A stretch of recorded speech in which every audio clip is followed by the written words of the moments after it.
As a photographer turned SEO strategist, I understand firsthand the struggle of mastering marketing and finding ways to generate leads and inquiries consistently. You've probably heard this 3-letter acronym thrown around the community called SEO. So today I'm going to break down what the heck SEO is in the most simplest format and give you both basic and advanced SEO techniques to make your website easy for search engines to understand for the purpose of ranking higher and reaching more of those dream clients online.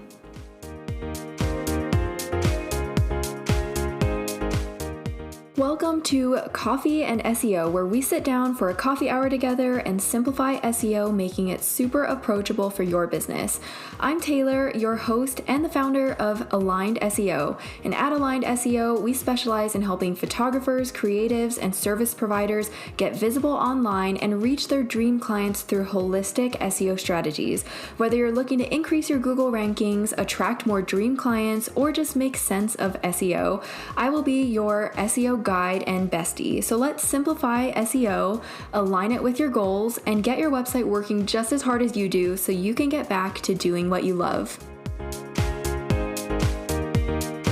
If your website is honestly just this really beautifully branded portfolio, then you're probably missing out on tons of website traffic and actually reaching your ideal client. SEO is that missing link between a website that gets 0 visitors and one that shows up when potential clients actually search for a local photographer in your area. Fun fact, or maybe not so fun fact, 75% of people never scroll past the first page of Google results. That doesn't mean that if you're on page 2, you're not going to get any searches, but it is most important that you are striving to reach that first page. If you don't optimize your website for search engines, and if you haven't ever implemented a rock-solid SEO strategy, there's a really good chance that even though your website might be beautiful, you might have spent thousands of dollars on a designer to make it so personalized and unique to you, you might not be making it into search results or the right search results, which, as I will share in this episode, is just as important as showing up in searches. So the good news is I'm going to break down SEO for you as a photographer in as simple terms as possible, so I'm not complicating it. Naturally SEO is a bit more technical, but I'm hoping that in this episode, and you can go over to my blog post that I'll link in the description below if you're more of a visual person, you will get a sense of the next steps to take when it comes to your website's SEO that's going to bring it to that next level. So that is the goal today. So let's start with why SEO even matters for photographers. So story time. When I started my photography business, Taylor White Photography, over 6 years ago, which is crazy, I was making probably a consistent like $20,000 a year, and it was enough to keep me going and keep the hobby alive, but it wasn't enough to replace a full-time income, and I was really struggling to find consistent photography clients. I was really relying on word of mouth referrals, and also I was posting consistently on social media, which was getting exhausting, and it just wasn't cutting it. I wasn't getting enough leads, and I wasn't able to increase my income. So at that point, I was so desperate to make it as a full-time photographer, and so I ended up hiring a coach to teach me what she knew about SEO, search engine optimization. And from her, I learned everything I possibly could about on-page SEO, which I will go through in a minute. My website and my business was truly, honestly transformed. I started ranking on page 1 for several local terms that I'm still ranking for today. I tripled my income in that same year and am consistently booking clients through Google. In fact, 95% of all of my inquiries today come from Google, and I never have to wonder when or where my next lead is going to come from. So it really did change my business, and not to sound dramatic, it actually changed my life too, and here I am. So when I worked on my SEO strategy, it really allowed me to increase my Google rankings, my search rankings, which helped me become more visible to my ideal clients that were searching terms like newborn photographer in my area. And I was able to reach so many more of them. And because of my website structure that I'll also share about, I was able to convert them into leads. And because I was showing up at the top of search, I had way more people viewing my website. So it was kind of like a top-down funnel of more people viewing my website, which led to more client inquiries, and then I was able to book more clients. At that point, I was also able to raise my rates substantially and really stand out in my competitive market and area. There's hundreds of photographers, maybe even thousands of photographers in my little town. So I want to just start with some common photography SEO challenges, because as photographers, you've got a special kind of website. And I'm speaking from experience here. Our websites are meant to both sell our value and our services and also be kind of a portfolio and showcase our beautiful images and our work. And this can lead to some very unique issues that other professionals don't necessarily have to face when it comes to SEO. And just some extra things to think about. So the first one that I want to talk about is image-heavy sites. So as you know, your photography website currently is probably filled with high-resolution images for the purpose of sharing your very best work. However, if left as is, it can really lead to slow page speed, which I don't know about you, but if a website is taking a few seconds to even load, I'm on to the next website. Our attention spans, mine included, are very short nowadays. And so this is a really important factor to both users, and also Google states this themselves. So it can really impact search rankings significantly if you don't do anything about it. So optimizing your images is so important. The other thing to keep in mind is that we have to balance visuals and content. One of the biggest website SEO mistakes that photographers often overlook is they have way more code and images on their website than actual content or copy, which can negatively impact your SEO and also your user experience. At this day and age, there's so many photographers out there, but one of the things that can really sell your uniqueness and your value is through your words and your copy. So it's really important to not just have a website with just images and a little bit of text. You actually want to share what makes you unique. And search engines read the copy and the content on your website. And so it's also really important to speak to search engines to help it figure out what your website is about. And then the last thing is portfolio pages. This has been such a debate to have a portfolio page or to not have a portfolio page. And there really is no one right answer. For SEO and conversion purposes, as an SEO specialist and a photographer, I personally have found that foregoing a portfolio page and having landing pages instead is a much better option, but to each his own. And I think, it just really depends on your goal and your personal preference as a photographer. But all in all, one of the most important points that I want you to take away from all of this is that it's about finding a balance between what human website viewers are going to respond best to and actually convert.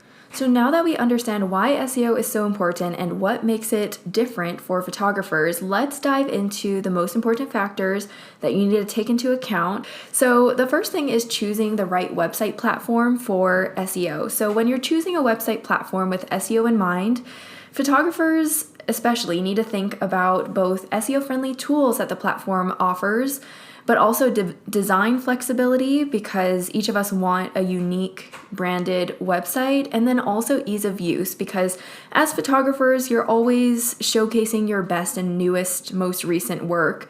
And so being able to have a platform where you can update things easily and it just makes sense to you is so important. And then also the last factor that you want to keep in mind is mobile responsiveness. And I'll talk a little bit more about that in the technical SEO section coming up. But there are definitely platforms that are known to be better than others when it comes to SEO. But again, it's not one size fits all. You really have to find the platform that is easy for you to use, makes sense, and offers all the capabilities that you're looking for. So the most popular website platforms that are brought to my attention and that I typically hear about are Showit, Squarespace, Wix, WordPress, and Pixieset. So I have a full breakdown comparing all these different platforms and helping you decide which one would be best for SEO, but also for you, on my blog, and I will link that in the description below. So check it out if you are in the market for a new or maybe thinking about switching to a better website platform when it comes to SEO. So this does impact SEO because of all the SEO capabilities, so it's definitely something to keep in mind. So when it comes to SEO, there's different categories of SEO strategy. So one of these is technical SEO. And I'm going to try to keep this as non-technical as technical SEO can be. So technical SEO in a nutshell deals with kind of the behind the scenes elements that help search engines crawl and rank your website. So the first thing to keep in mind is page load speed, which I've mentioned before. Page speed is a confirmed ranking factor according to Google, and if Google cares about it, we need to care about it too. So you can use tools like Google Page Speed Insights to test your website's speed, and it also kind of gives you a breakdown of areas of improvement where you could be losing a lot of speed, and where you could improve your website. So one of the things that you can do as an actionable step here is to compress your image files using tiny PNG or tiny JPEG and minimize content layout shifts like animations on your site. I know as photographers, we like to keep things fancy and visually aesthetic, and so animations can kind of get you in that way and cause your page to load slowly. So just kind of balance those things out, and make sure you're not sacrificing quality of your images, but usually those compression sites are pretty good about keeping the quality. The next thing that you need to know about is sitemaps, and a lot of these website platforms that I mentioned before, they do include sitemaps, but don't get this mixed up with actually giving the sitemap to the search engine, because I think a lot of people assume that if the website platform creates the sitemap for you and it exists, then search engines are automatically going to find it, and that's not necessarily the case. So make sure to take your sitemap and actually submit it to Google and Bing using Google Search Console and Bing Webmaster Tools. This really helps them to understand your website structure better and actually go and index your site quicker. The next thing, which is more of an advanced SEO technique, is structured data, also known as schema markup. And schema markups are essentially a little piece of code injected into your website that describes your business and helps search engines understand what your website and business is about better. So for photographers, the business schema markups that you can implement are local business schema, person schema, portfolio schema, and image schema. You can also look at website and also organization schema, and this really just helps search engines to display your information more effectively in search results. This is something that I also do for my clients too. And then the next thing is to make sure to fix any broken links to or from your website. So there are free broken link checkers like on Ahrefs or Screaming Frog, which is such a funny name.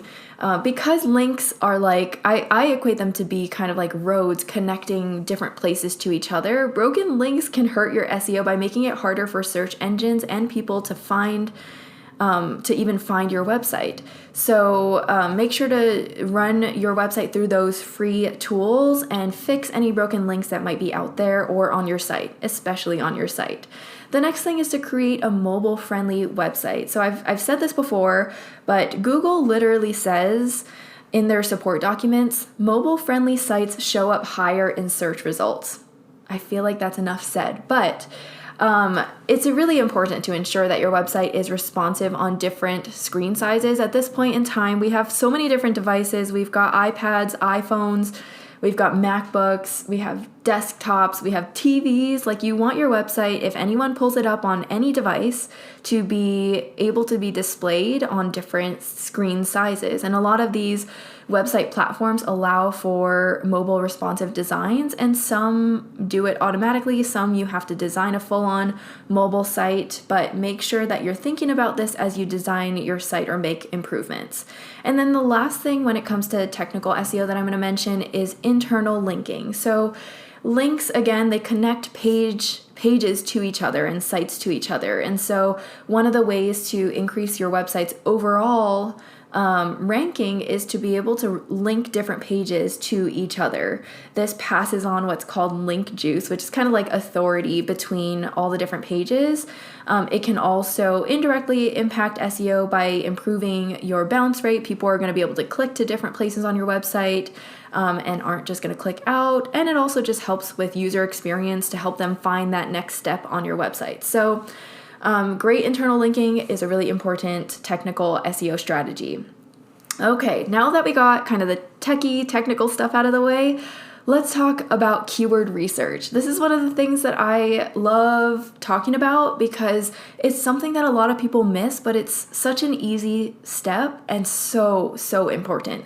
So I see a lot of photographers just making keywords up and putting them in their website without really even doing the keyword research, which is a huge disservice because the keywords you target are foundational to your SEO strategy, and they can really make a difference between actually showing up for terms that your ideal client is looking for, or your website getting no traffic or the wrong traffic.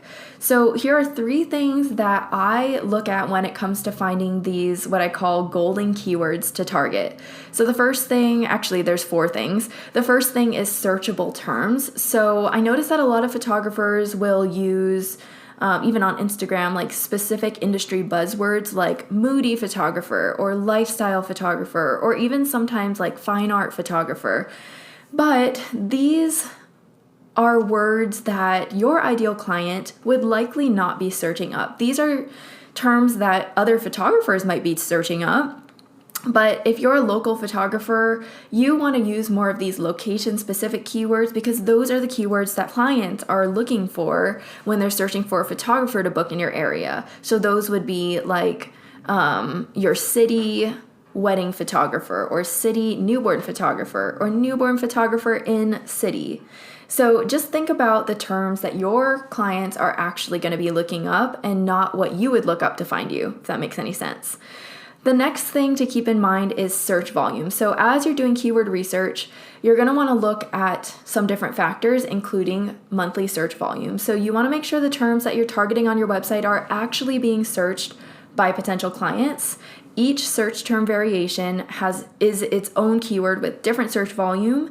So you just want to make sure that you do the research so you're not using a variation of a keyword that gets 0 searches when you could be using a variation of a keyword that gets 1,000 searches. So here's a good example as I was doing research for one of my clients. So the keyword gift for matcha lovers gets 260 searches per month, but gift for matcha lovers gets only 30. That's a difference of 1 letter, which is crazy. So I don't know. This just kind of illustrates why keyword research is just so important.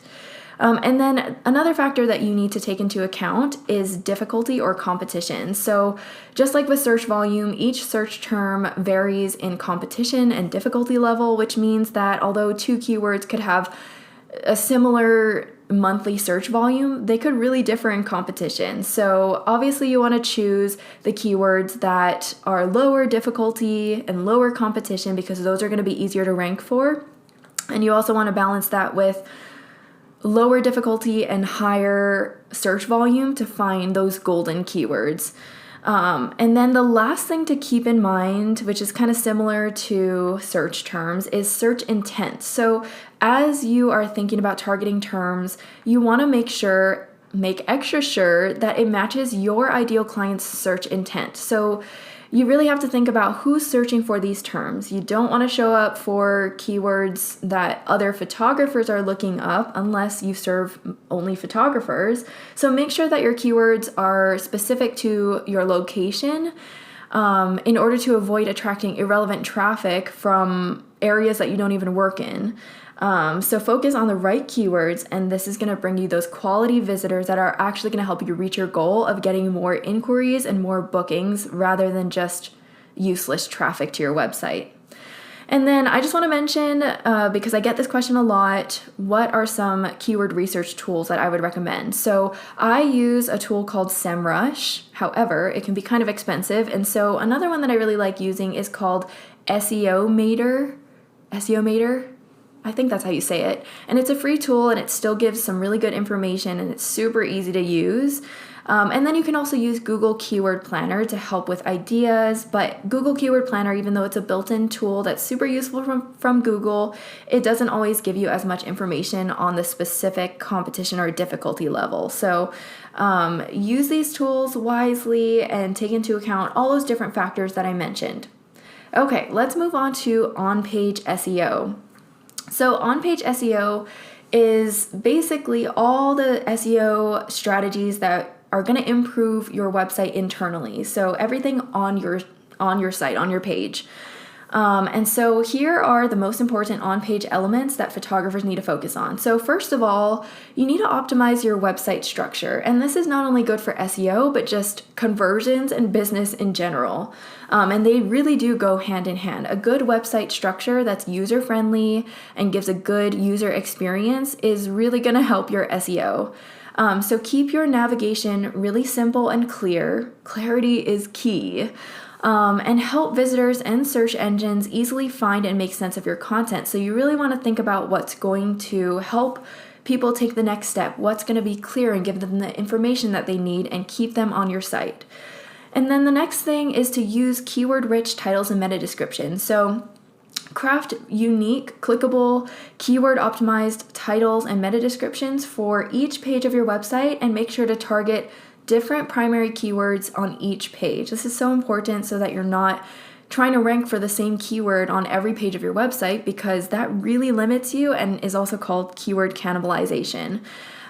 This metadata with the title and meta descriptions is one of the first things that search engines read. It's so important to search engines.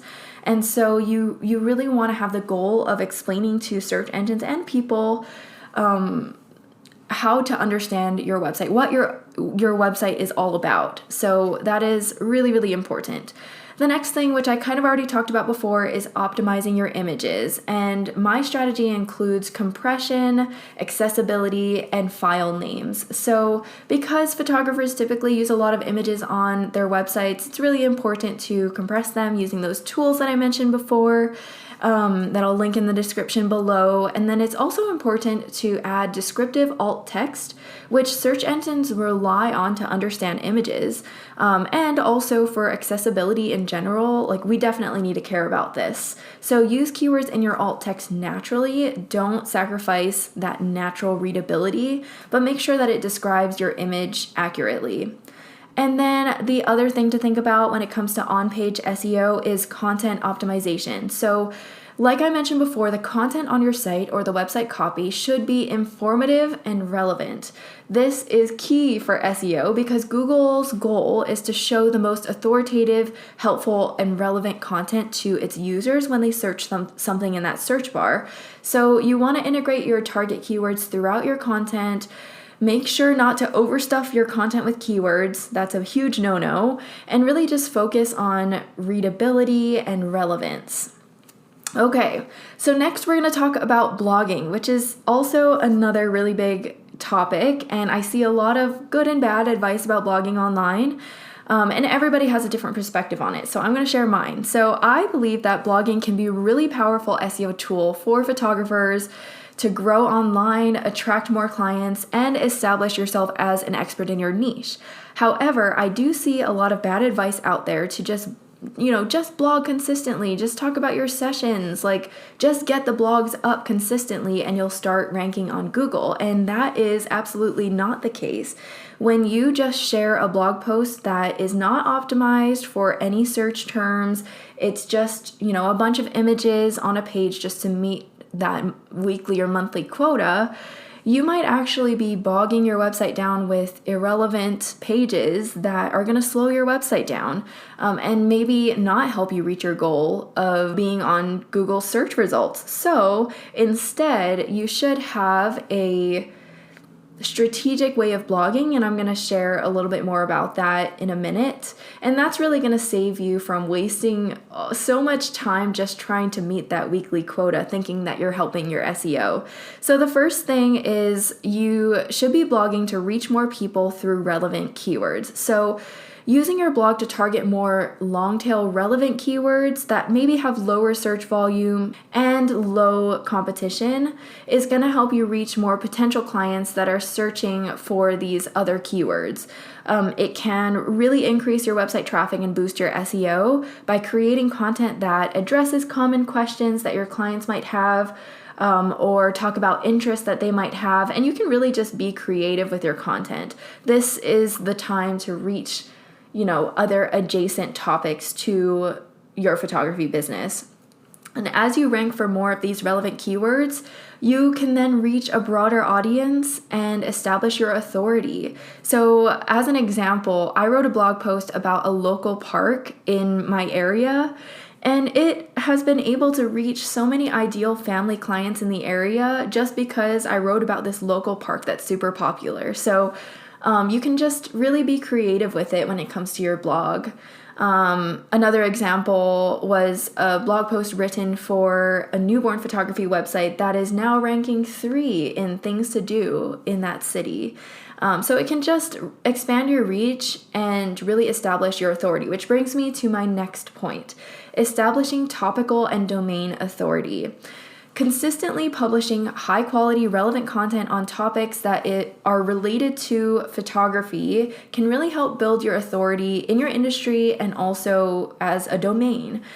My photography content SEO strategy always includes the goal of creating content to establish authority in 1, the photography industry, 2, my photography niche, like newborns or weddings, and 3, service location. With each relevant blog post, you're signaling to Google that your website is a relevant, trustworthy, authoritative source of information related to either one or all of these topics. And as you establish your topical authority in these areas, your rankings overall are going to be boosted on all of the pages of your website. Blogging without a strategy, like I said, can really harm your site, waste your time, and confuse search engines, and just bog down your site with useless content and pages. So blogging with a solid SEO strategy is key. Okay, so now we move on to off-page SEO. So as we know, Google wants to show websites that are trustworthy and authoritative. Off-page SEO plays a really important role in strengthening your photography website's authority and driving traffic. It's like authority by association. If you know good people, then people automatically assume that you're good people too. So same thing with websites. If your website is associated with authoritative sites, your website seems more authoritative to search engines and also to people. So here are a few key strategies that can help you grow your backlink profile and increase your domain authority. The first thing is to submit your work to blogs and feature sites. So that's one of the best ways for photographers to grow their backlinks. You can submit your beautiful work to blogs, online publications, and photography feature sites, get in magazines, that sort of thing. Getting featured on industry and niche relevant websites and blogs really provides valuable backlinks that are going to help boost your website's SEO. Another thing that you can do, one of the easiest ways to gain backlinks, is to send out your galleries to relevant vendors and businesses that you are indirectly or directly working with as part of your shoot or event or wedding. So after you send out a gallery to your photography clients, just add it as part of your workflow to send galleries out to everyone else involved. And this is a pro tip, make sure to ask if they can link to your site if they share any images. So don't forget that key piece as well. You can also list your photography business on popular local directories such as Yelp, expertise.com, and there's so many others that'll help increase your visibility in local search results.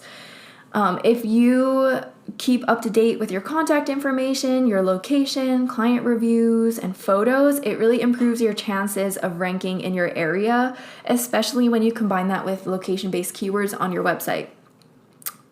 The next thing that Google really cares about is client reviews.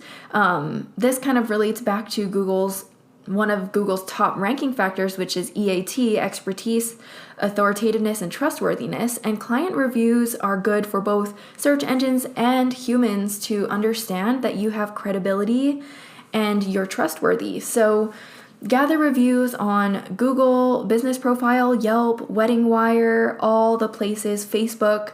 Request reviews from satisfied clients that you've worked with in the past and the future, vendors that you've worked with, and really just add it to your workflow. Another pro tip, respond to each review to boost your SEO and also for future clients to see that you're trustworthy and also just a great photographer in person. The last technique for increasing your backlinks is to collaborate with other professionals and do styled shoots. There's a number of ways to do this, but one of the best ways I've found is by styling a shoot. So you can work with other professionals in your niche, such as wedding planners, florists, boutiques, venues, studios.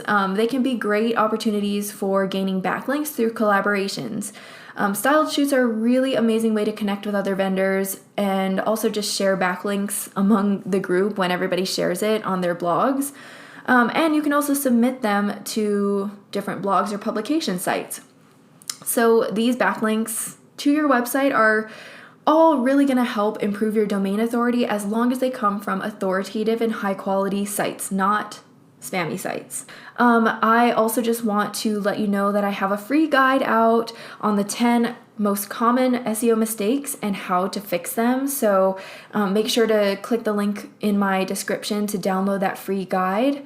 I know SEO can feel overwhelming at first because I was there, but it is the key to creating a website that actually works for you. A lot of us spend so much money and time creating beautiful, branded, professional websites, and it's really sad that so many of these websites aren't even being found because of a lack of SEO strategies. So I'm really hoping that this guide kind of helped you to get on the right track when it comes to SEO and attract the right clients, fill your calendar, and hopefully give you more freedom to focus on serving and working in your photography business and not as much on trying to generate those leads.